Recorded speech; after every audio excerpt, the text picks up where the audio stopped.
Bonjour à tous, vous êtes bien sur le webinaire de Ondustry.org, le premier réseau social des industriels. Donc, Ondustry a été créé pour vous permettre d'échanger, de networker directement sur les sujets de transformation vers l'industrie du futur. Vous trouverez sur la plateforme Ondustry.org vos pairs, avec des échanges privés que vous pouvez organiser, des actualités sur le sujet de l'industrie 4.0, des formations gratuites également, et surtout des webinaires avec des grands acteurs de l'industrie comme ce jour. Je suis Jean-Philippe Lorenquer, je suis en charge de cette belle communauté avec exceptionnellement Xenia qui va nous accompagner aujourd'hui et qui remplace Ashok, qui est d'habitude l'homme de l'ombre et qui est bien connu de nos membres.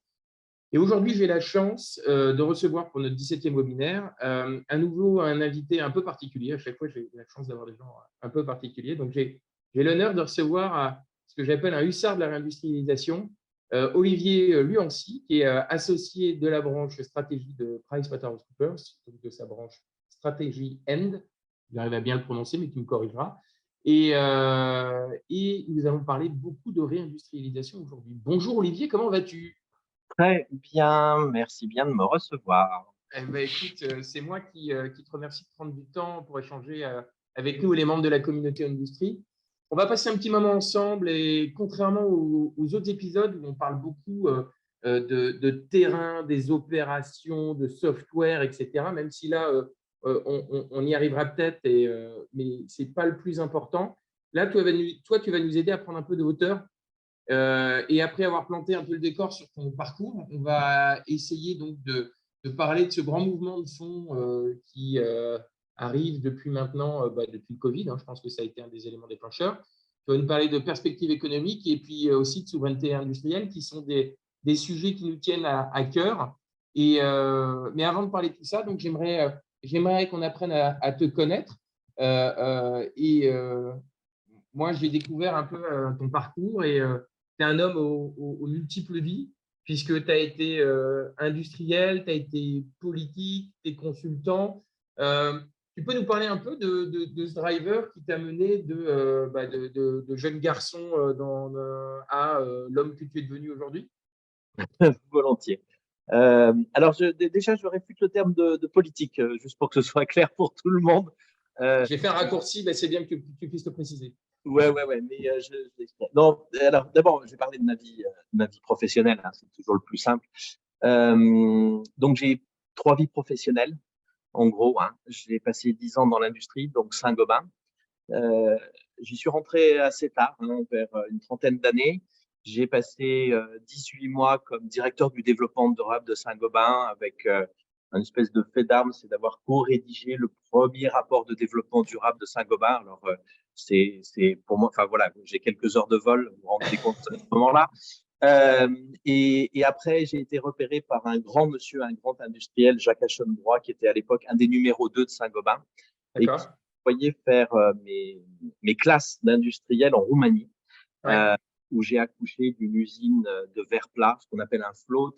Alors, c'est des belles unités parce que c'est 100 à 150 millions d'euros d'investissement.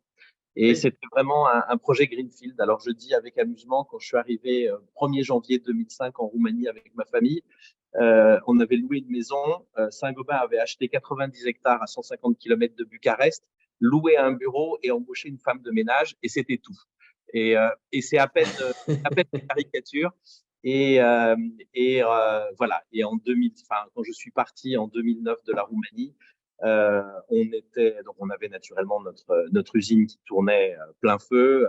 On était leader du verre plat sur la Roumanie. On était très implanté en Bulgarie, en Serbie.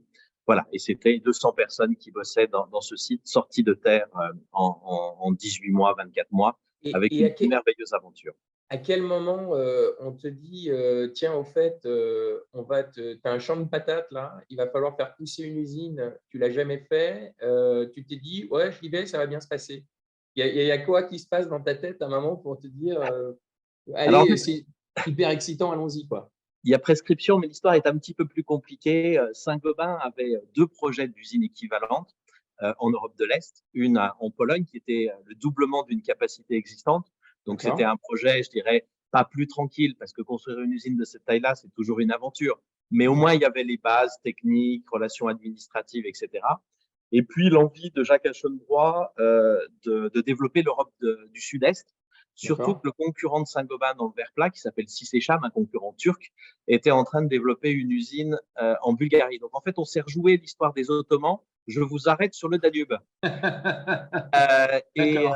et en fait, chez Saint-Gobain, ils avaient du mal à trouver alors un hussard, je ne sais pas, un kamikaze, je vais prendre encore d'autres termes, pour aller faire ce projet parce que tous ceux qui étaient plus, je dirais, dans les opérations et dans la technique mesuraient bien la difficulté d'un projet Greenfield dans un pays, je dirais, à l'éthique business à l'époque pas terrible, en tous les cas pas Ouais. réputationnellement.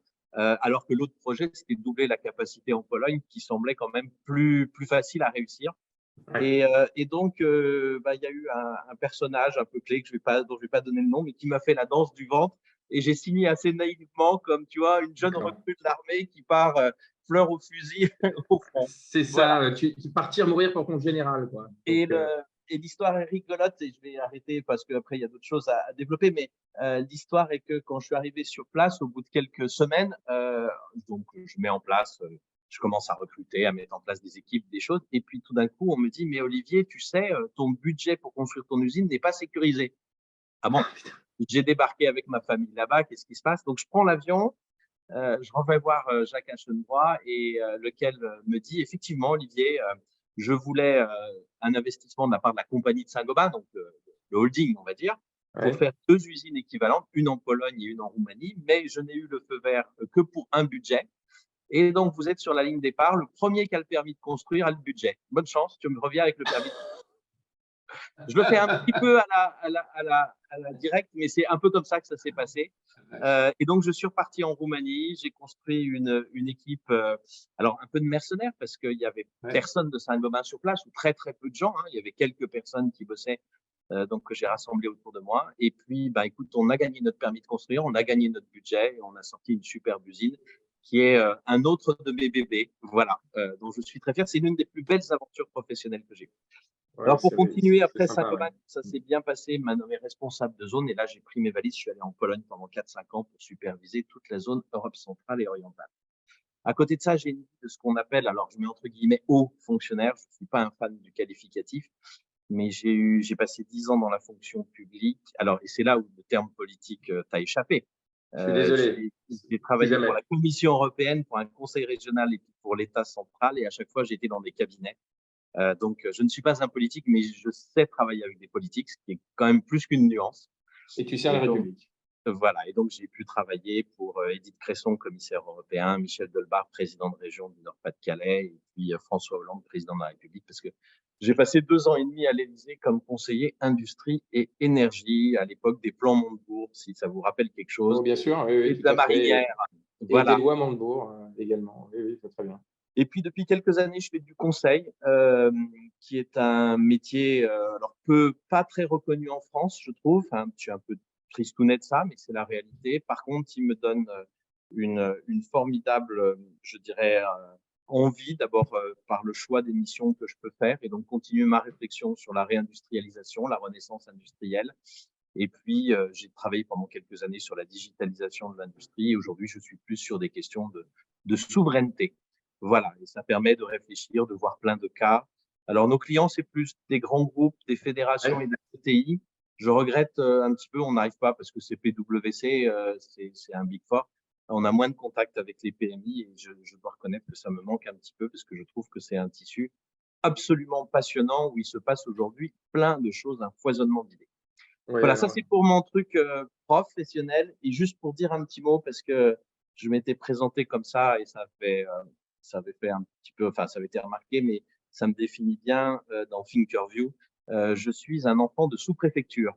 Voilà, je suis né à Albertville, sous-préfecture de la Savoie. J'y ai grandi jusqu'à ce que je réussisse mon bac. Puis après, j'ai été happé par le système de la méritocratie française, auquel je dois beaucoup, républicaine, système public, qui m'a permis de passer à Lyon pour mes prépas. Et puis après, grandes écoles à Paris.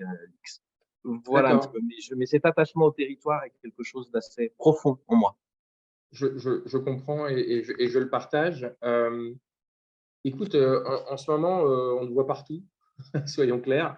Dans des colloques, tu parlais de Thinkerview, dans des think tanks comme les Forces françaises de l'industrie également, bah, qu'on salue au passage, dans des écoles.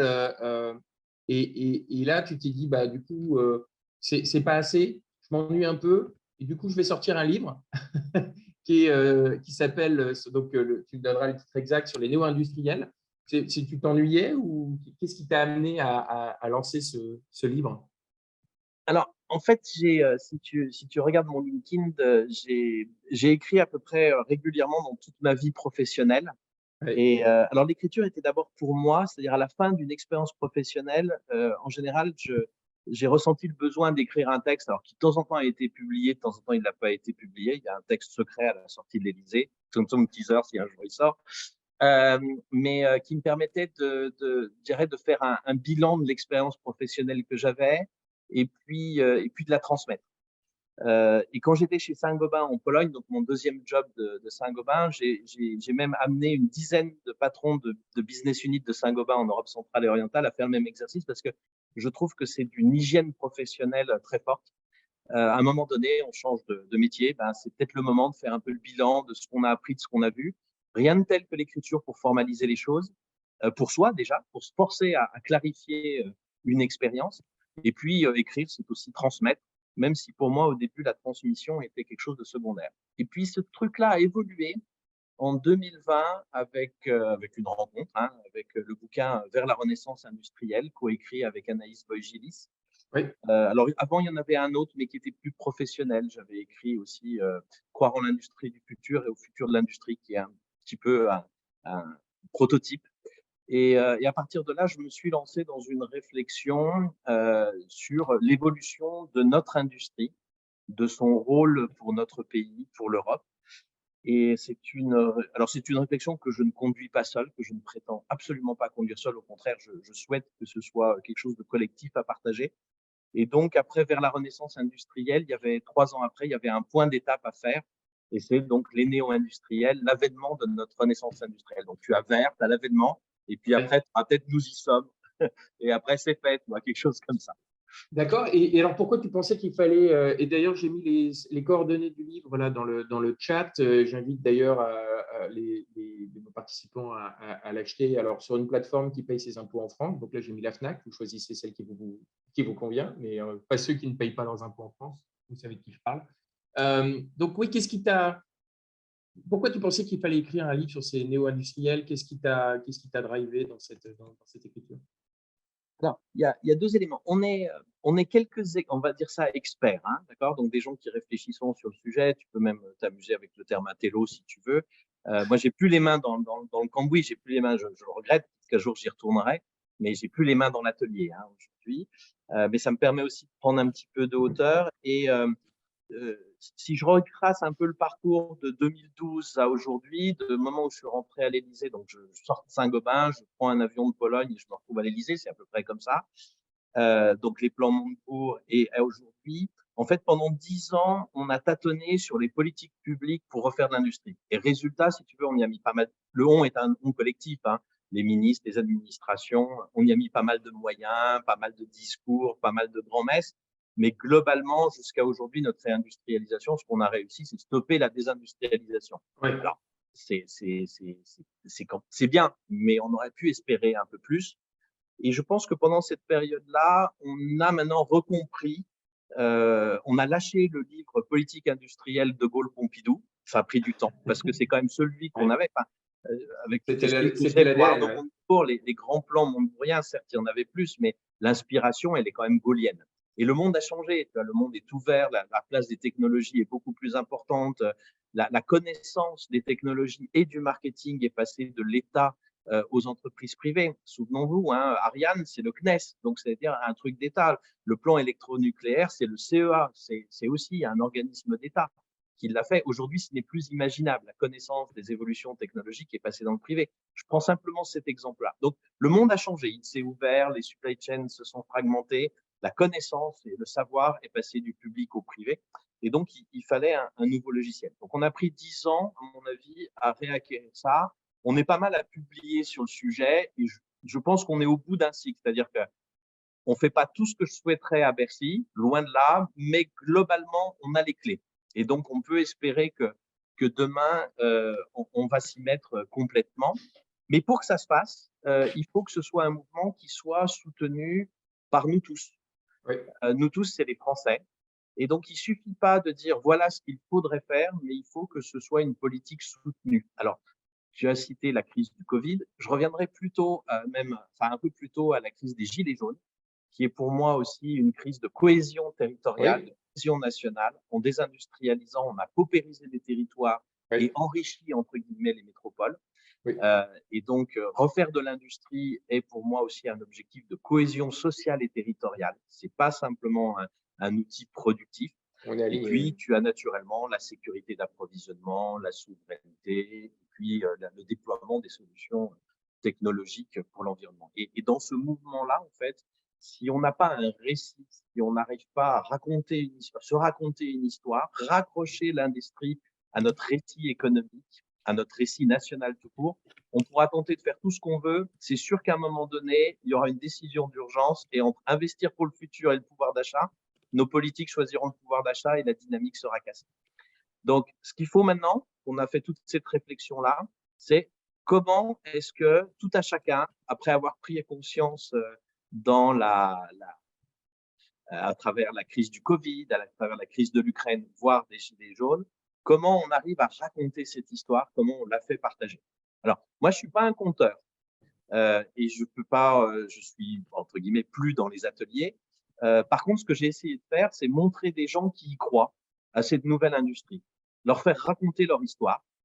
Alors, dans une mise en scène, je raconte dans la première partie ce que c'est que cette renaissance industrielle qui est devant nous, on développera certainement, mais surtout le cœur du bouquin, c'est une quinzaine de témoignages de nouveaux industriels auxquels je pose 5 questions simples.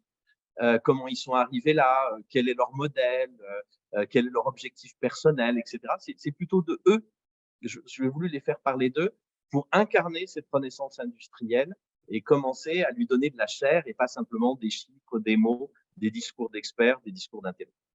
Voilà un petit peu dans la lignée. Et puis, c'est le début d'un mouvement. Hein. Ce dont je rêve, c'est que tous ceux qui nous écoutent, qui aiment l'industrie, filmez-vous, filmez vos environnements de travail, le pied que vous prenez à faire un certain nombre de projets et diffusons sur les réseaux sociaux ça pour redonner des images à une industrie qui est restée ancrée dans des images d'Épinal, Zola, Chaplin, etc. Qu'on ressort à chaque fois d'ailleurs, on en entend régulièrement parler. Et alors, donc c'est formidable, moi, tu as échangé avec des gens avec qui j'ai moi-même échangé et qui sont absolument passionnants, donc les Insight, les Vercors, etc. J'ai reçu une Feinwell dans ce podcast et d'ailleurs, j'invite les auditeurs, si ça les intéresse, à réécouter les replays de ces podcasts.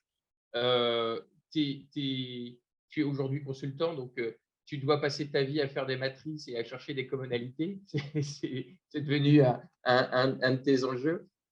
Aujourd'hui, là, si tu devais nous, je ne sais pas, les résumer, c'est peut-être compliqué, mais essayer de nous trouver les enjeux, les difficultés communes et les visions communes partagées entre des gens qui vont fabriquer des batteries, des dirigeables ou des insectes. Il y a des choses communes que tu vois ressortir dans leur démarche, dans leurs ambitions. Ouais, alors il y a plusieurs éléments. Alors, c'est quand même ils ne font pas encore communauté. Hein. Alors, je vous livre un peu là. C'est-à-dire que c'est un groupe de femmes et d'hommes, d'abord. Il y a vraiment une mixité aujourd'hui. Il y a des jeunes et des moins jeunes. Il y a des gens qui replongent dans l'industrie en troisième partie de vie professionnelle. Ouais. Voilà. Il y a des ingénieurs et des non-ingénieurs. La formation. Donc, il y a des profils assez divers. Il y a des gens qui héritent d'une boîte par filiation, hein, donc dans une lignée familiale. Il y a des gens qui créent absolument tout de zéro. Donc, au départ, on pourrait se dire, mais c'est vachement divers, etc. Et quand on les interroge, il y a des points, je dirais, de différence. Hein. Je vais essayer d'en énoncer quelques-uns. Et des points communs.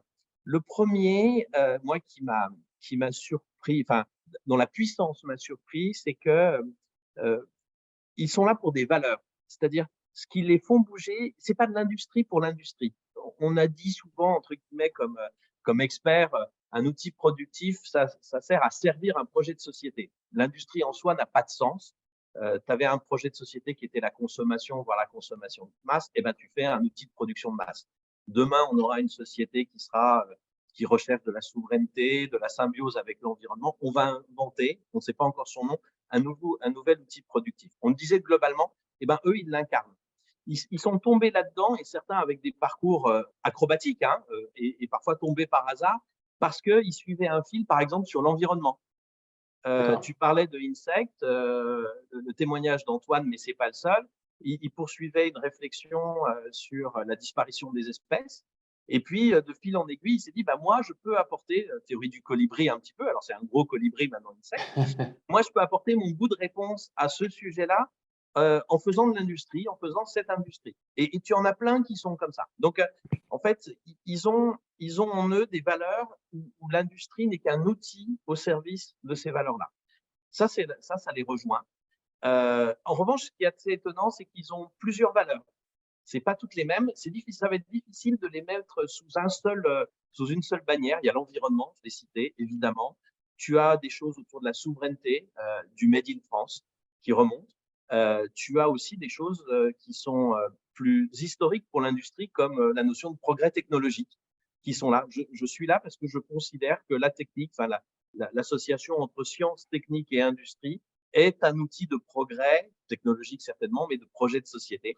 Et donc, je veux nourrir cette notion-là, qui est saint-simonienne, hein, qui est très ancienne, qui est au tout début du développement industriel et qui résiste naturellement au temps. Voilà. Donc, des gens mus par des causes qui ne sont pas uniques, et ce sera peut-être sans doute la difficulté d'en faire une communauté.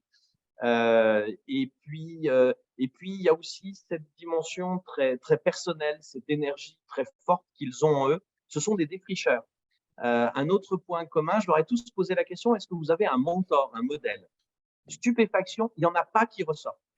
Même pas Elon Musk? Eh ben voilà, tout le monde, ben non, Elon Musk, oui, sur le côté entrepreneurial, vision technologique, etc. Mais au niveau des valeurs, zéro, dissociation totale. Et même des réponses où ils disent surtout pas Elon Musk.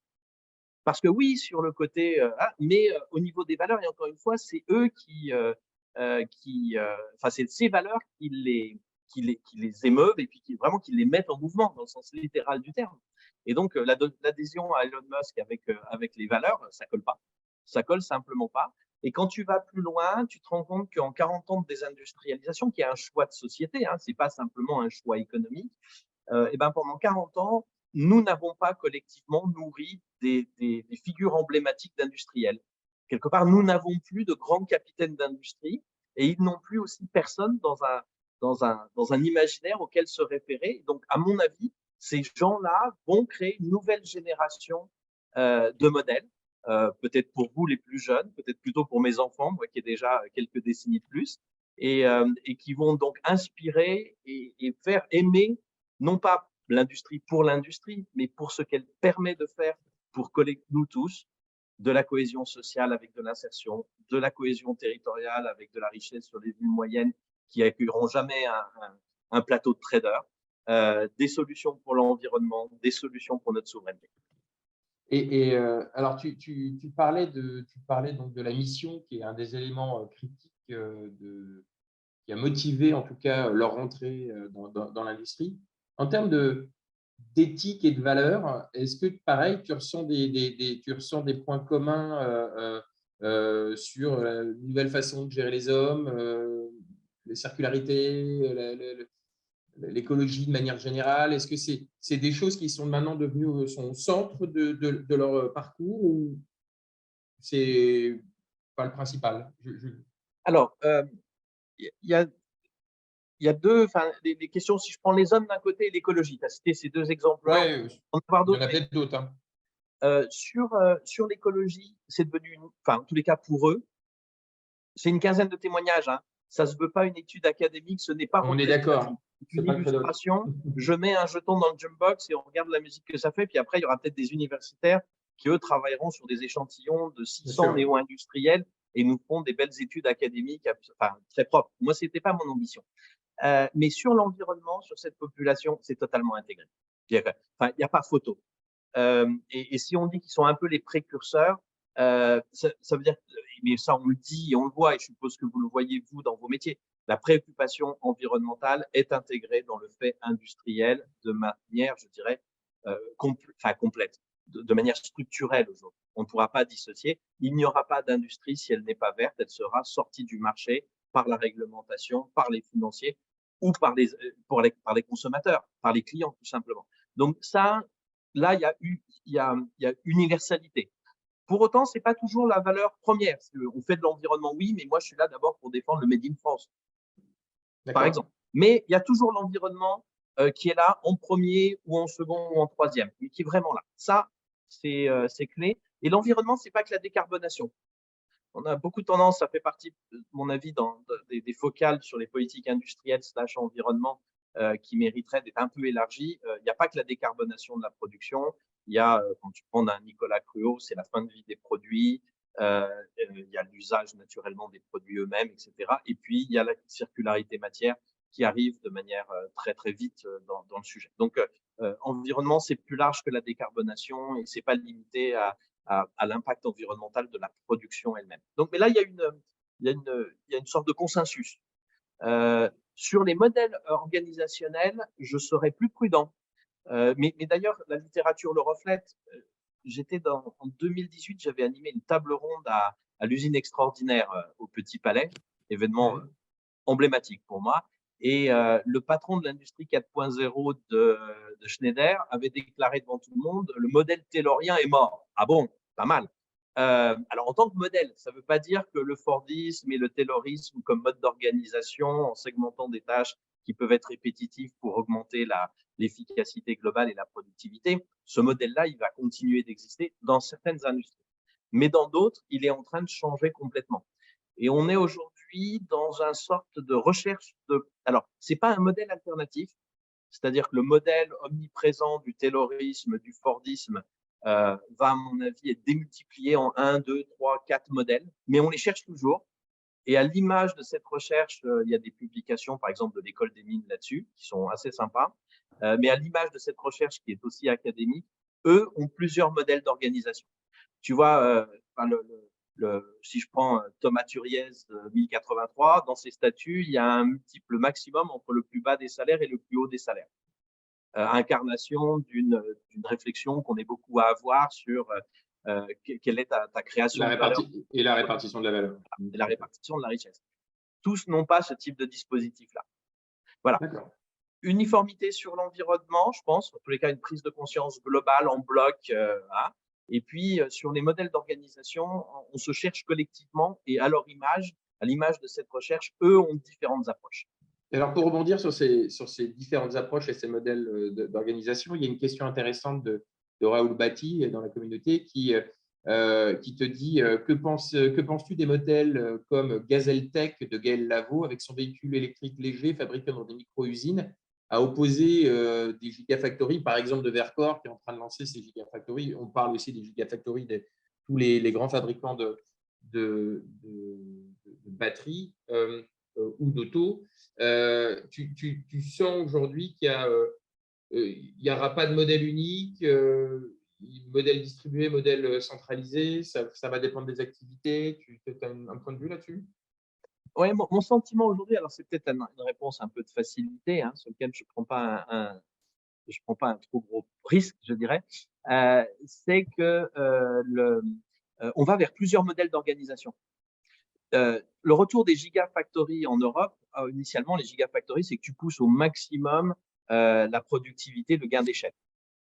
Et donc, normalement, dans la logique, mettre une gigafactory en Europe où la structure de coût est plus élevée, tu es un peu contre-productif. Il se trouve que la notion de souveraineté, nous ramène des gigafactories avec des subventions fantastiques. Regarde celle de ST Micro, projet de 7 milliards, 2,9 milliards d'aides, soit 40%. Voilà. Bon, donc il y a un modèle de gigafactory, de cathédrale, alors qui est quelque part mis en avant, plus, sans doute trop, qui existe et qui revient en Europe et qui quelque part avait disparu pendant des décennies. Et puis d'un autre côté, tu as d'autres modèles comme celui de Gazeltech distribués qui sont ou d'autres, des sites plus petits, 200-300 personnes, extrêmement 4.0 pour être très flexible et tout ça, qui sont en train d'émerger. Mon sentiment, c'est que on quitte l'univers d'un monomodèle d'organisation humaine, le taylorisme, le fordisme, d'un monomodèle d'organisation opérationnelle autour de l'usine type, et on est en train d'explorer différents modes d'organisation et de production de plus en plus riches et qu'on n'a pas fini. Et je ne vois pas à un moment donné une convergence vers un modèle qui remplacerait l'ancien. Je vois plutôt plusieurs modèles dont on va tester dans un monde d'incertitude. Je veux dire, est-ce que c'est le coût qui va primer? Est-ce que c'est la responsabilité environnementale? Est-ce que c'est la sécurité d'approvisionnement? Est-ce que c'est la flexibilité? Il faut une sacrée boule de cristal aujourd'hui pour savoir dans 5 ans ou dans 10 ans ce qu'on va demander. Donc, il y a plusieurs modèles qui testent ces différents axes de la demande. Et puis, et encore une fois, dans un monde incertain, je pense qu'il n'y en a pas un qui va gagner sur l'autre. On sera plus résilient en ayant plusieurs modèles qui vont nous délivrer plusieurs valeurs. L'un, le coût, l'autre, la flexibilité, le troisième, la sécurité. Et du coup, il y a une question de Caroline qui tourne autour de ça aussi, c'est comment concilier réindustrialisation et environnement? Je prends un exemple tout bête, l'arrêt des moteurs thermiques en 2035 surprend tout le monde. Au début, tout le monde est d'accord, et puis assez rapidement, les Allemands disent non, non, mais en fait, ça ne va pas être possible. En gros, on nous dit, bah oui, non, mais respectez les normes. Comment voulez-vous qu'on respecte les normes environnementales et qu'on réindustrialise en même temps? Ces néo-industriels aujourd'hui, tu l'as dit, pour beaucoup ont mis l'environnement, alors pas pour tous, mais pour beaucoup, ont mis l'environnement au cœur de leur stratégie. En fait, c'est pas un nice to have, c'est un must-have et c'est comme ça. Vont-ils réussir à concilier à la fois réindustrialisation et environnement, sachant que les normes vont les contraindre encore un peu plus? Ouais. En fait, c'est pas une question aussi. Je suis un peu abrupt. Hein. Vas-y. Encore une fois, un outil productif sert un projet de société. Je reprends ce que je disais, hein, on était dans une société de consommation, d'équipement, hein, il fallait que tout le monde ait 2 frigos, 3 bagnoles, 5 TV, enfin, j'exagère à peine, mais Ouais, et donc ouais. ça, eh ben, on a fait un outil productif qu'après on a délocalisé pour des raisons de coût, etc. Mais on a fait un outil productif pour répondre à ce projet de société d'équipement qui était plutôt celui de mes parents que de moi, mais on voit bien la génération qui est concernée. Et aujourd'hui, on a un nouveau projet de société qui émerge, notamment un des fondamentaux, c'est l'humanité ne veut plus dominer la nature, mais veut vivre en symbiose avec elle. C'est une partie. Et donc, on n'a pas, enfin, c'est même pas une question. L'industrie ne sera verte ou ne sera pas. C'est pas un débat. Et alors après, si on rentre un petit peu dans l'opérationnalisation, relocaliser en France, ça améliore tous les paramètres environnementaux, sauf peut-être un qui est l'utilisation de l'espace sur le territoire français, la question du foncier en pratique. Voilà. Décarbonation, honnêtement, on a une énergie plus décarbonée qu'ailleurs. Pollution, on a l'un des pays avec l'Europe qui est le plus contrôlé sur le sujet-là. Concertation sociale, on a quand même un modèle social européen qui n'a pas beaucoup d'équivalent dans le monde. Enfin, si tu regardes tous les critères qui sont autour d'une production, tu remets une production en Europe de l'Ouest, enfin, ou en Europe ou en France, tu améliores tous tes paramètres environnementaux sociaux par rapport à une production d'ailleurs. Donc, tu vas dans le bon sens. Il y en a un seul sur lequel il va y avoir des frictions. Donc, quand tu regardes le dossier, en fait, environnement, industrie, ça va de pair sur tous les sujets, sauf un, l'occupation du foncier, donc la biodiversité. Et c'est là où on va avoir demain un peu de friction. Si on est ouvert, c'est-à-dire si on n'est pas hypocrite en disant je ne veux pas voir la pollution, je préfère voir de l'utilisation de dizaines de mètres cubes d'eau au Portugal plutôt qu'en Ouais, Bretagne, je ne ouais. vais ça rien du tout. Voilà, si tu arrêtes cette hypocrisie, c'est le seul point où il restera une friction et qu'on peut traiter parce qu'en fait, elle n'est pas énorme, mais on s'est très mal embarqué dans le sujet avec un très bel objectif qui est de zéro artificialisation nette, mais une mise en œuvre administrative, mais qui est couper les cheveux en quatre. Et donc, on a un problème simple qu'on a rendu compliqué à résoudre par la procédure qu'on y associe. Et ça revient un petit peu aussi à la façon dont tu présentais un autre cas, hein, qui est celui de la voiture thermique. Dans ce chemin qui est celui d'une société en symbiose avec l'environnement, il va falloir changer plein de choses, nos comportements aussi, mais toute notre manière de produire, nos chaînes d'approvisionnement, les technologies qui vont avec, le sourcing, les formations des gens, etc., etc., le business model, quelque chose qui est en un objet partagé et pas un objet possédé. Tout ça va changer. Ça va prendre du temps. C'est pas quand tu es un politique et que tu manipules la parole et le symbole, et c'est très noble. J'ai bossé pour des politiques, je sais de quoi je parle. C'est très noble. Mais quand tu déclares comme ça fin de la voiture électrique en 2035, tu fais une décision qui est symbolique. En général, tu t'es pas posé la question de si elle est possible et à quelles conditions elle est possible. Donc, il faut que nous, je mets un global, je m'en mets dedans. Nous, les industriels, ceux qui savons ce qui est possible de faire et à quelle échéance, et qui sommes motivés aussi par cette transformation, nous prenions la parole. Oui, 2035, c'est peut-être super en aire urbaine dense. Mais quand tu habites dans une campagne et que tu n'as pas de borne de recharge, eh ben, c'est peut-être pas la solution parce que dans ces Ouais. cas-là, tu as un impact social que tu dois mettre en face de ton impact environnemental et on ne sait pas, tu vois. Et il faut qu'on s'empare de ce débat. Ne laissons pas ce débat aux politiques. Les politiques fonctionnent sur du symbole. C'est la clé de la politique. Et on ne résoudra pas facilement cette transition uniquement avec du symbole. Je vais te donner un autre exemple qui m'hérisse les poils. La taxe carbone aux frontières. Le principe est génial. Tu dis, pourquoi est-ce que nous, on aurait un prix de la tonne de CO2 alors que tu produis en Chine qui n'en a pas et que tu importes sans taxe à la frontière? C'est pas logique. La compétition n'est pas loyale. Mettons une taxe frontière aux frontières, mettons une taxe carbone aux frontières de l'Europe. Ouais. Super. Tu commences à le faire, tu te rends compte que c'est éminemment compliqué de certifier le contenu carbone d'une voiture venant de Chine, pour prendre que Ouais. cet exemple-là. C'est un produit Ouais. complexe. Il faut que tu certifies le contenu carbone de toutes les sources d'énergie qui sont rentrées dedans. Enfin, un truc. Et donc, tu dis, oulala, c'est trop compliqué. On fait que 5-6 catégories de produits de base. Moralité, donc super concept. Tu te rends compte que c'est difficile à mettre en œuvre. Tu réduis ton ambition parce que tu veux surtout garder le symbole. Grande victoire Ouais. de la présidence française de l'Union européenne. Et puis, moralité, quand tu fais le calcul, 150 000 emplois menacés en France à cause de ce genre de choses. Parce que les transformateurs de premier rang se trouvent confrontés, tu n'as plus la concurrence déloyale au niveau des matières qui sont protégées, mais les transformateurs de premier rang qui sont juste au-dessus, eux, sont en situation complètement déloyale et vont se faire bouffer. Voilà. Donc, encore une fois, des beaux principes, mais ne laissons pas ce débat aux politiques et à des administrations qui connaissent pas assez les écosystèmes de production, les évolutions technologiques, les chaînes de valeur. Il faut que nous nous emparions de ce débat, il faut qu'on l'ouvre, si je veux être un peu vulgaire, il faut qu'on donne de la voix, nous qui savons et qui nous voulons faire ça, mais de manière possible, réaliste, même si c'est ambitieux et rapide. D'accord. Alors, à travers quel média? À travers des think tanks, à travers des clubs d'influence, peu importe comment tu les appelles, mais je pense que la plupart des gens aujourd'hui là, qui assistent à ton intervention ont des opinions à peu près alignées avec les tiennes. Qu'est-ce que tu conseilles justement pour faire remonter ces volontés, remonter les bonnes informations à des gens qui, à un moment, vont prendre des décisions? Alors, pour moi, alors c'est pas du tout gagné ça, hein. C'est ma bataille de maintenant et le bouquin en incarnant un certain nombre de ces néo-industriels pour montrer que cette figure existe, hein.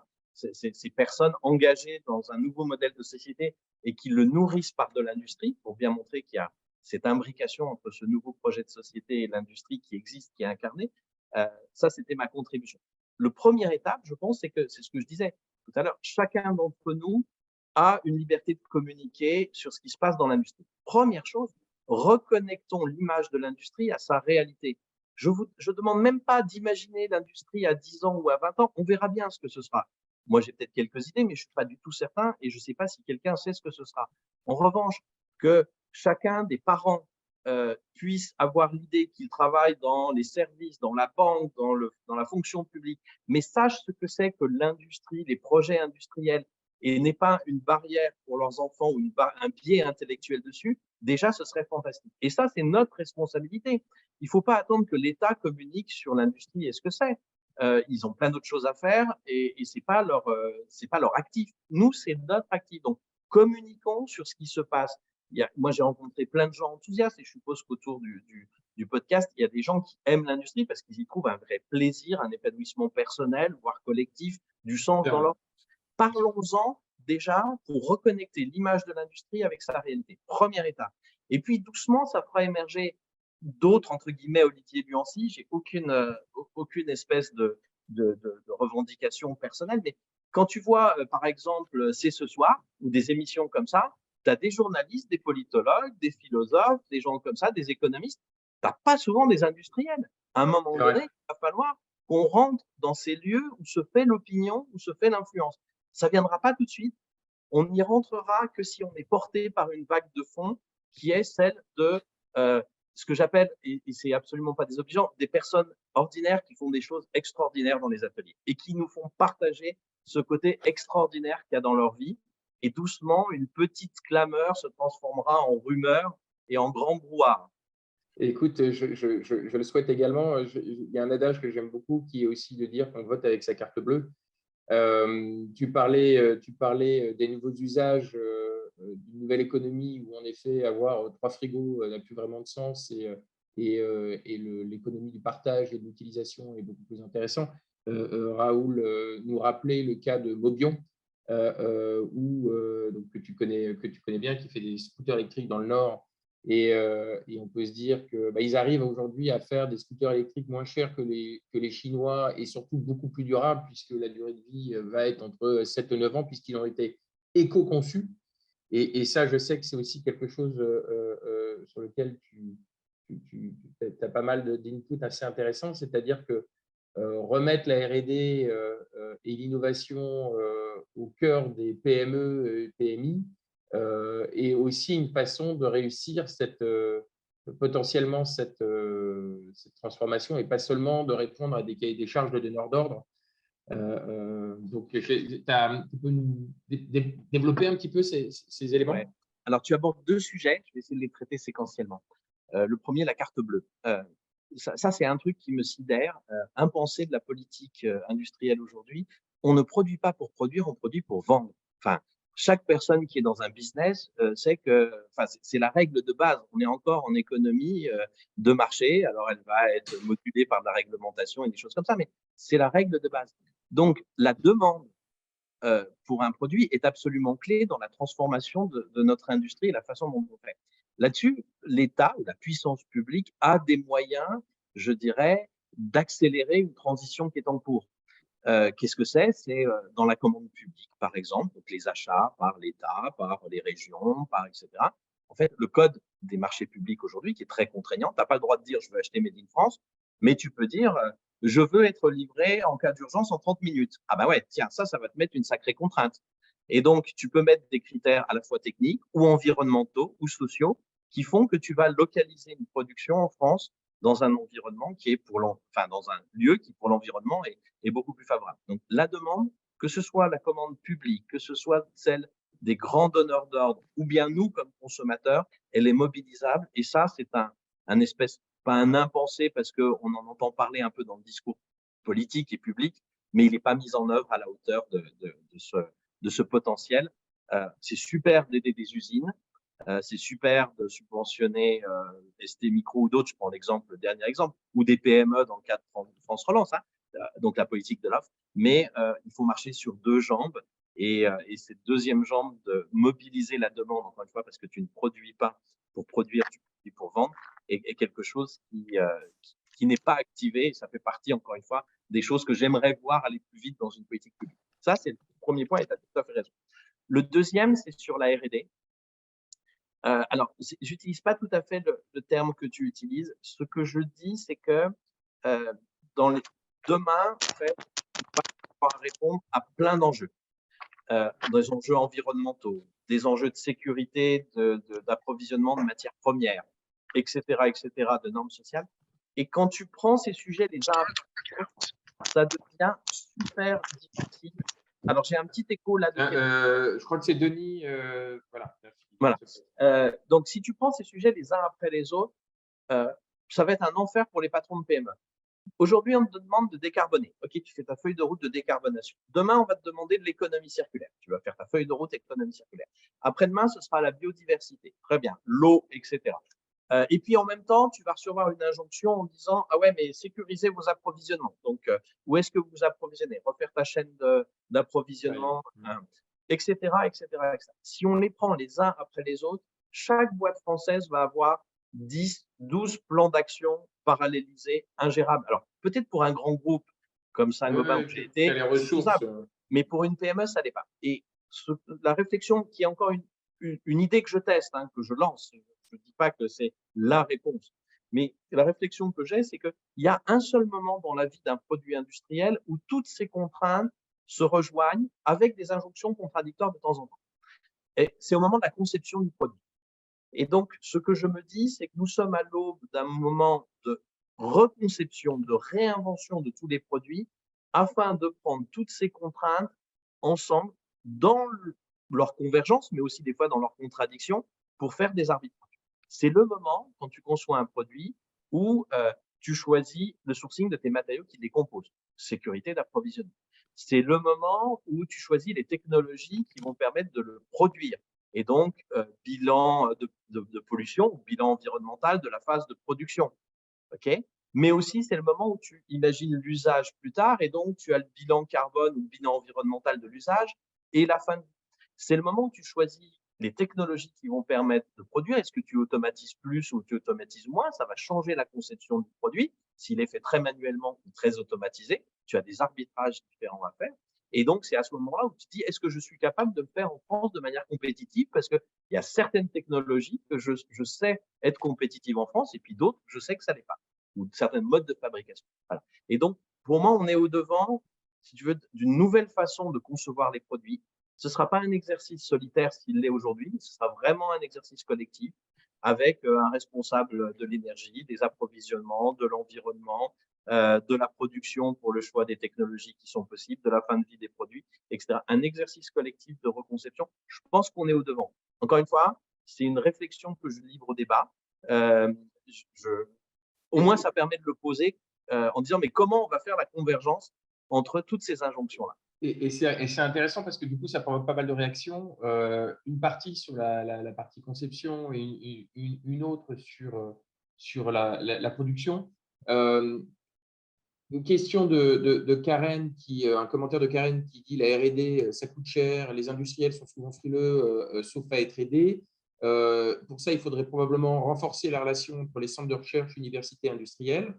Mais est-ce que tu as un point de vue sur le sujet, sur comment on pourrait renforcer ces liens? Et le deuxième point qui, là, va plus être sur le mode de production, c'est est-ce que pour toi, l'industrie 4.0, c'est un facteur d'attractivité pour l'industrie et est-ce que c'est aussi un facteur de performance pour l'industrie? Voilà. Sur la première question, je vais utiliser mon joker. Tu m'en as pas donné un, mais je me l'accorde. Je te l'accorde. Non, mais j'aurais un point de vue, mais un point de vue, je dirais, de citoyen. C'est pas un sujet, la relation R&D et industrie. Et je préfère honnêtement dire, voilà, ce que je peux vous livrer, entre guillemets, entre quelqu'un qui a réfléchi au sujet, Oui, oui, oui. s'arrête là plutôt que vous servir une banalité. Il faut connaître aussi ses propres limites. Sur le deuxième, il y a pas photo. Enfin, je veux dire, c'est le 4.0. Quand on a commencé à lancer les premières feuilles de route de digitalisation de l'industrie, la promesse commerciale, c'est que vous allez faire 20% de gain de productivité. C'était en 2016. Ouais. Tu vois, il y a déjà 5 ans après les Allemands. et oui, un peu après les Allemands. Mais donc, et aujourd'hui, c'est bien plus que de la productivité, puisque tu vois, on va aller à Vivatech, je vais y aller avec le représentant de Novo Nordisk, qui est le Ouais. leader européen des traitements pour le diabète. Et ils ont acheté une boîte, une start-up française qui permet en fait de connecter le stylo avec lequel tu t'injectes de l'insuline afin d'avoir ton reporting de Ouais. glycémie et de traitement en continu, etc. Ouais. Et c'est intéressant parce qu'il n'y a pas qu'eux qui le fournissent, donc il faut que tous les gens de l'écosystème jouent le jeu, etc. Donc Et tu c'est vois bien que extrêmement là, important pour les malades, en effet, pour voilà, comme équilibrer ça, tu as ainsi ton leur suivi, tu diabète. n'as pas ta petite feuille sur laquelle tu notes que tu perds, qui prend l'eau, sur lequel tu renverses ton café. Voilà. Et donc, tu vois bien que la digitalisation aujourd'hui, c'est pas simplement celle que moi j'ai faite, entre guillemets, en 2016, c'est aussi un produit augmenté avec un service Oui, oui. C'est qui pas que rajoute les opérations aussi. qui fait que dans la totalité de la valeur, le produit finalement est plus faible qu'avant parce qu'il représente, je sais pas moi, 50% de la valeur ajoutée, il y a 50% qui est fait de service.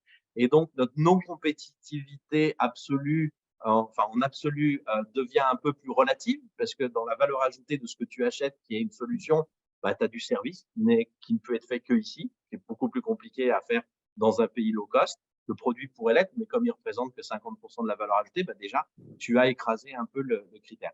Voilà. Donc, le digital, mais comme l'environnemental, hein, tu n'auras pas d'industrie demain qui ne soit pas 4.0. Faut pas se leurrer. C'est pas un choix, c'est un must. Si tu fais le choix, je disais ça il y a 5 ans à mes clients, Vous faites le choix de ne pas le faire, dans 5 ans, vous êtes en dehors du marché. Parce que vous n'aurez pas la productivité nécessaire sur vos lignes et parce que vous n'aurez pas suivi le marché dans ses demandes d'enrichissement du service autour du produit. Et là, du coup, je vois une question de Maxime qui m'est chère, non pas Maxime, mais la question. Et je pense que tu vas pouvoir y répondre avec ta casquette Price, puisque tu es au contact beaucoup d'industriels, où Maxime fait le constat que je partage, hein, qu'il y a une certaine frilosité ou un certain conservatisme des industriels dans l'adoption de nouvelles technologies, que ce soit l'intelligence artificielle, enfin peu importe les technos. Tu, tu- tu vois, alors moi mon constat c'est que ce conservatisme est de plus en plus faible et qu'il y a une adoption qui est de plus en plus large, mais qui continue à rester relativement marginale. Est-ce que tu partages ce constat? Est-ce que tu vois des éléments qui permettraient de faciliter cette transformation et cette adoption de nouvelles technologies par les industriels? Alors, je vais essayer de répondre à la question, mais je mets une petite réserve au départ, c'est que, comme je le disais, mes clients, mes contacts aujourd'hui, c'est comme ça, c'est plutôt des ETI et des grands groupes que Oui, des PMI. Et je pense que ce qui est tu as avancé dans raison. est Il y a, il plus y a- il y a- proche de la PMI et des choses comme ça. Bon, ceci étant dit, c'est juste pour dire, je vais peut-être vous dire des choses qui sont un peu, je dirais pas aussi précises que ce que vous vivez, parce qu'encore une fois, mon échantillonnage n'est pas idéal pour cette, représentatif. ouais, ouais, ou il n'est pas idéal pour cette question en tous les cas. Ouais. Je partage. Je vais réénoncer quelque chose. Vous le savez tous, hein, dans l'idée des 10 000 diagnostics industrie 4.0 pour plutôt des PMI, en fait, le résultat, c'est qu'on en est plutôt à industrie 2.0 et que mettre de l'ordre dans ces gammes de production, c'est pas fait par tout le monde. Donc, avant de la digitaliser, il faut juste la formaliser, enfin, comme ça, et que c'est Ça pas peut fait par. aider. Voilà. Donc le statut de la maturité d'abord du tissu industriel en termes de maturité de procédure, mais aussi d'investissement, hein, ça, il y a des chiffres qui sont sortis. On a peu investi dans notre outil productif. Il est réel, il est généralisé. Le deuxième point il y a 2 éléments qui me donnent beaucoup d'espoir. C'est quand on a lancé France Relance, quand le gouvernement a lancé France Relance, il y a eu un appel à projet modernisation des lignes productive. Donc, en fait, comment je mets du 4.0. Et l'appel à projet a été inondé. Ils ont dû rallonger 2 fois, ils étaient à Je me 250 souviens. millions, je crois, ils ont monté pratiquement à 900 millions d'euros et ils ont arrêté le guichet à un moment donné parce que ça veut dire qu'il y a des projets dans les cartons, parce que les projets qui sont sortis, ils sortent pas au moment où il y a un appel à projet, hein, du gouvernement. S'ils sont pas conçus avant, on monte pas un projet comme ça en une semaine. Donc, les projets existaient et le fait qu'il y ait eu cet appel à projet dans le cadre de France Relance dans la crise a fait sortir les projets des cartons. Ouais. Et même chose, là, on était plutôt sur de la modernisation. Maintenant, je vais parler de la diversification, de l'augmentation de capacité. Territoire d'industrie que j'ai mis en place en 2019 et après, mes successeurs ont lancé une opération qui s'appelle Rebond. On va sur un territoire, on fait du porte-à-porte auprès de tous les industriels et on leur dit aujourd'hui, on a besoin de toi, on a besoin de tes projets parce qu'il y a une grosse usine qui ferme, le territoire va pas bien. OK.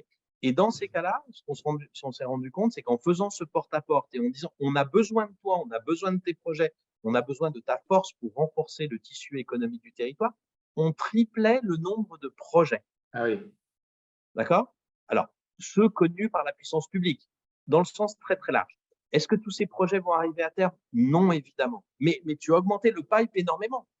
Oui. Encore une fois, il y a des projets, ils restent dans les cartons parce qu'on a cette forme de timidité. Elle est super explicable. Pendant 40 ans, on a expliqué aux chefs d'entreprise industriels, d'abord ils étaient chefs d'entreprise et en France, c'est un statut qui n'a pas été très très apprécié pendant longtemps. Et deux, tu es dans l'industrie, tu es has-been. Enfin, dire, demain, tu n'existes plus, on va tout produire en Chine. C'est ce qu'on a expliqué à ces gens-là pendant 40 ans. Pendant Qu'est-ce longtemps, que oui. tu veux? Tu as envie d'être ambitieux dans un pays qui te raconte cette histoire-là, qui te donne ce par-là. C'est-à-dire, si toi, tu vis bien, tu as ta PME de 50 personnes ou de 100 personnes, tu gagnes bien ta vie, tu as mis un petit peu d'argent de côté pour tes enfants, tu vas en vacances là où tu veux, mais qu'est-ce que tu vas t'embêter de doubler une ligne? Parce que problème de recrutement, problème de voisinage, pas aidé par les élus sur les procédures, on Risque t'explique lié à l'investissement aussi, tout que simplement, risque financier. économique, etc. Enfin, voilà. Donc, quelque part, le, le, le, la situation, oui, on a sous-investi, on n'a pas fait la démarche qu'il fallait faire. notamment en termes de modernisation. 2, il y a plus de projets qu'on le croit dans les cartons. Ouais. Et 3, la question aujourd'hui, c'est comment tu fais pour les déclencher. Et c'est là, si tu veux, où à la fois la puissance publique a son rôle, parce que avoir une petite aide d'État. J'ai été directeur général adjoint du conseil régional Nord-Pas-de-Calais à l'époque, et je signais des subventions. Et j'étais étonné par le fait de signer des petites subventions. Alors, quand tu te dis, je suis fonctionnaire, normalement, l'argent public doit servir à déclencher un projet. Si je mets pas d'argent public, le projet se fait pas, et donc c'est comme ça que je. Sauf que quand tu mets 50 000, 100 000 euros sur un projet de 10 millions, tu te dis, c'est pas possible, c'est l'épaisseur du trait, enfin, c'est l'aléa, quoi. Et en fait, oui, économiquement, mais non dans la relation, je dirais, sociale, psychologique. Le fait que le projet ait été soutenu par le conseil régional, il devenait, j'ouvre les guillemets, d'intérêt public, et il engageait le chef d'entreprise à dire oui, tu peux y aller, on va t'aider, on va te soutenir. Pas simplement par un chèque, mais parce qu'on est derrière toi. Au moment où tu auras une difficulté avec une procédure, tu prends ton téléphone, tu appelles le vice-président du conseil régional et il va appeler le sous-préfet. Ça va peut-être marcher, ça va peut-être pas marcher, mais au moins tu te sentiras soutenu, aidé. Voilà. Donc, le puissance publique a ce rôle-là, par l'argent, mais aussi autre chose. Et puis, je reviens à ce que je disais, nous avons aussi tous le rôle d'expliquer pourquoi on croit qu'un pays sans industrie est un pays sans avenir. Et casser ce mythe qu'on nous a inculqué, cette espèce de virus qu'on nous a foutu sous la peau pendant 40 ans de société post-industrielle. Ouais, de pays sans usine. Merci Serge Le Turuc, si tu nous regardes, surtout, on te fait un bisou. Ce garçon m'énerve beaucoup 20 ans après. On va continuer. Tu as encore 5 minutes? Ouais, je veux bien. Ouais, c'est top. Merci à toi. On nous parle souvent de la France qui attire plus de projets que ces pays. Alors, souvent, depuis 2 ans, on va dire, depuis 2-3 ans, puisque c'est plus de projets. Sauf que quand on gratte un peu, c'est des projets qui créent moins d'emplois. À côté de ça, on a Papy Joe qui, aux États-Unis, vient de nous lâcher l'été dernier 360 milliards, si je ne dis pas de bêtises, avec l'IRA, donc Inflation Reduction Act, qui est une subvention même pas déguisée pour générer de l'investissement industriel aux États-Unis, qui visait probablement dans un premier temps la Chine, mais par effet de bord est en train d'avoir un impact relativement significatif. Est-ce que tu as une vision déjà sur les impacts concrets? Est-ce que, il y a des impacts concrets qu'ont pu avoir l'IRA? 2, est-ce que tu as le sentiment aujourd'hui que l'Europe a pris la mesure et arrive à trouver les bonnes recettes pour contrer cette IRA? Et est-ce que ça va assez vite? Voilà, Alors, beaucoup de questions, je suis désolé. C'est un sujet important. je vais essayer de répondre vite, mais l'IRA, oui, ça a des effets. Il suffit de voir la liste des lauréats de l'IRA qui est publiée. Enfin, il y a des gens qui en font la compilation à force des Ouais. annonces de presse. Elle est vertigineuse et c'est du lourd et du distingué, si tu me permets l'expression. Parce que quand tu vois le nom des marques et des très très belles marques, enfin des très belles marques européennes aussi, hein, qui y vont, je veux dire, c'est quelque chose. Oui, ça a un effet. Est-ce qu'aujourd'hui on peut en mesurer l'effet, par exemple en France? Non. Pourquoi? Parce que les grands projets emblématiques, l'État a sorti son carnet de chèques via France 2030 et a Oui. maintenu les grandes cathédrales. Donc, les projets emblématiques, on n'en a pas perdu aujourd'hui. Oui. Il y a d'autres pays européens qui n'ont pas un équivalent de France 2030, donc ils n'ont pas de carnet de chèques, qui en ont perdu quelques-uns. D'accord?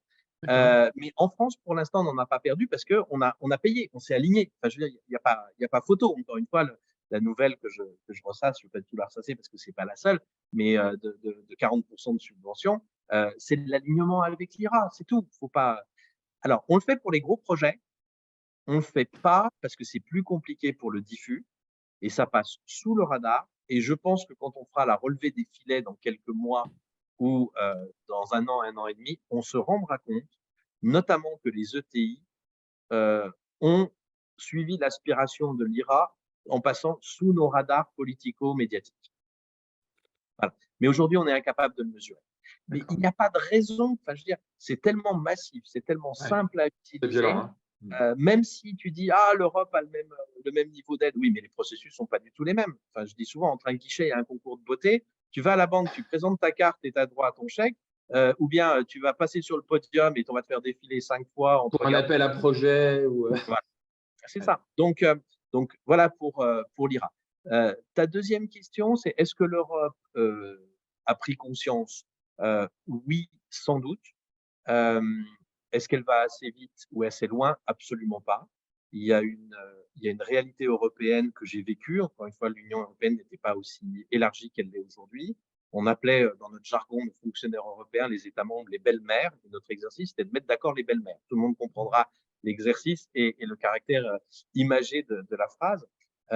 En fait, l'Europe, la notion de souveraineté européenne est trop récente. Elle n'est pas transposée dans une réalité. Elle l'est d'autant moins que les traités européens ont été faits pour maintenir la paix, c'est-à-dire nier la souveraineté nationale.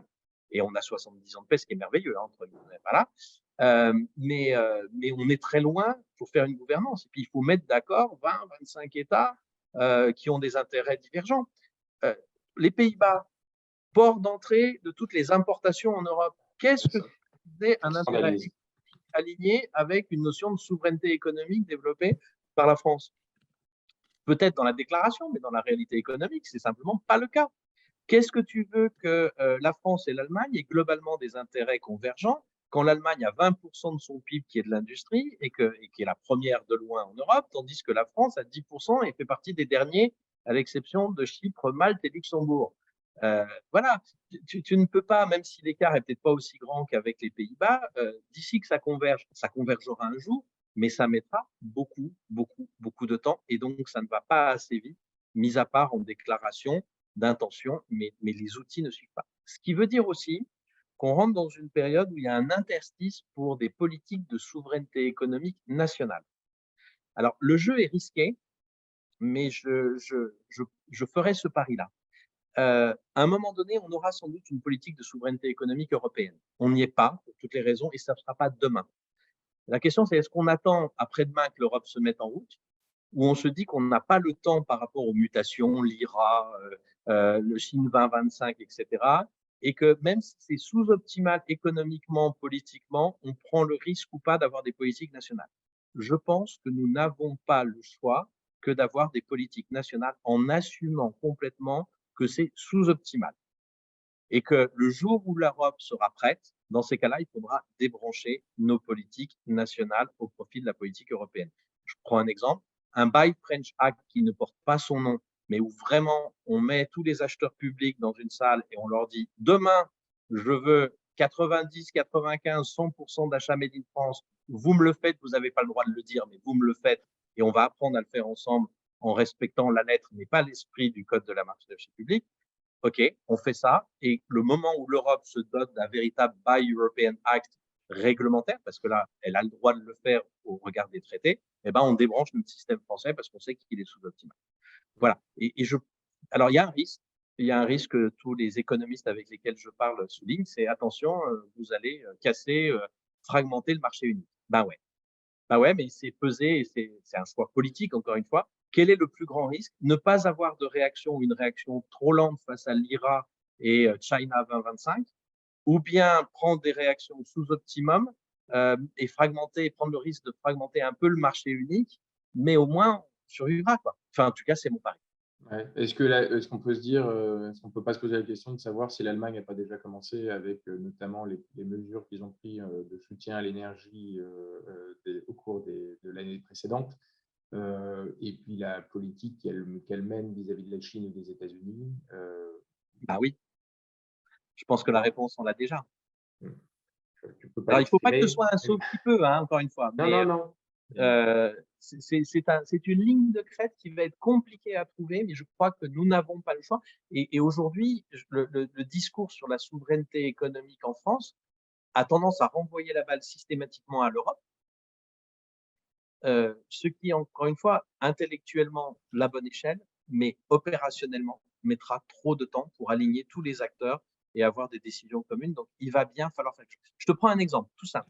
La liste des médicaments stratégiques. Puis on va s'arrêter là parce qu'on a déjà perdu pas mal de gens en chemin. Mais la liste des médicaments stratégiques. Août 2020, 6 mois après le Covid, les États-Unis publient la liste des médicaments dont ils veulent assurer une fabrication sur le sol nord-américain. Aujourd'hui, l'Europe est incapable de se mettre d'accord sur une liste. Le dernier papier qui est sorti il y a 3 semaines de la Commission européenne, elle souligne 3 ans après le Covid l'urgence d'avoir une liste. C'est la personne qui doit écrire la liste, mais tu soulignes l'urgence de l'écrire. Enfin, y a un problème de cohérence. Il est que apparent. C'est simplement derrière, c'est pas facile de le faire. Eh ben, la France le fait. La France fait le sien. Ce sera pas économiquement optimum de faire une usine pour la France. C'est sûr que c'est le marché européen pour certaines molécules qu'il faut viser parce que le marché français est trop petit. Donc, mais tu fais ta liste et je peux t'assurer que si la France fait une liste et commence à sortir et subventionner largement quelques usines, en 6 mois, l'Europe, elle saisit le sujet. C'est probable. C'est probable. Je te remercie beaucoup. Je te pose une dernière question qui est un peu importante à mes yeux, mais est-ce que tu as un argument à donner à un jeune ou une jeune ingénieur ou opérateur pour lui dire de rejoindre l'industrie plutôt que d'aller dans une quelconque société de services ou de banque et pourquoi ça serait intéressant de rejoindre l'industrie? Moi, c'est toujours difficile de donner une recommandation. Donc, je ne vais pas en donner une de Un pourquoi. argument. Non, je dis même pas ça. Je dis va voir. Va voir. Tu y prendras peut-être ton pied. Peut-être pas, encore une fois, hein, l'industrie, c'est 10% des effectifs, donc c'est pas 100%, encore une fois, mais va voir. Sois curieux. Va là-bas, regarde ce qu'on y fait, discute avec des gens, si possible, parce qu'on a un fossé générationnel absolument dingue devant nous. Donc, des gens qui viennent de rentrer là-bas, pas des gens, va pas discuter avec le patron de la PMI, c'est peut-être très bien, va discuter avec lui, mais pas que avec lui. Va discuter avec l'apprenti qui y est depuis 18 mois. Il va te raconter sa vie. Si ça te branche, il y a un boulevard. Il y a un boulevard pour toi. Sois curieux. D'accord. Je suis d'accord. Bah, écoute, merci beaucoup, Olivier, pour ton temps et pour tout ce partage. J'ai trouvé ça absolument passionnant, ainsi que les membres. Il suffit de regarder l'état du chat où beaucoup de gens ont réagi très positivement. Je vais te laisser retourner réindustrialiser la France avec les néo-industriels. Pendant ce temps-là, je vous rappelle que si ce webinaire vous a plu, on vous attend sur la plateforme ondustrie.org pour y retrouver vos pairs, des actualités sur le sujet de l'industrie 4.0 et des gens comme Olivier. Donc, à très vite sur ondustrie.org. Bonne journée à tout le monde.